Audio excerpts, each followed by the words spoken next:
বিশেষভাবে বলতে চাই, আপনাদের দুই দলের যে কোনো কারণে যদি এই ঐক্যের মধ্যে কোনো ফাটল তৈরি হয়, জাতির কাছে আপনাদের জবাবদিহিতার কাঠ করে দাঁড়িয়ে জবাব দিতে হবে।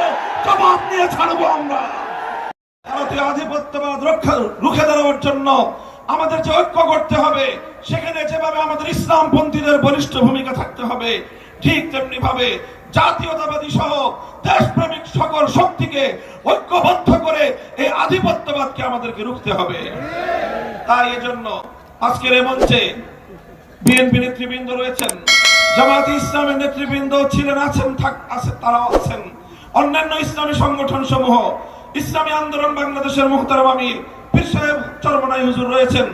আমি সকলকে উদাত্ত আহ্বান জানাতে চাই, ফ্যাসিবাদ এবং তার দোসরদেরকে বাংলাদেশের রাজনীতিতে পুনর্বাসন ঠেকানোর জন্য আমাদের গড়ে ওঠা ইস্পাত কঠিন রাজপথের ঐক্য ধরে রাখতে হবে। বিএনপি এবং জামাতকে বিশেষভাবে বলতে চাই, আপনাদের দুই দলের যে কোনো কারণে যদি এই ঐক্যের মধ্যে কোনো ফাটল তৈরি হয়, জাতির কাছে আপনাদের জবাবদিহিতার কাঠ করে দাঁড়িয়ে জবাব দিতে হবে। জবাব নিয়ে ছাড়বো আমরা। নাসরুম মিনাল্লাহি ওয়া ফাতহুন করিম। আসসালামু আলাইকুম ওয়া রাহমাতুল্লাহ।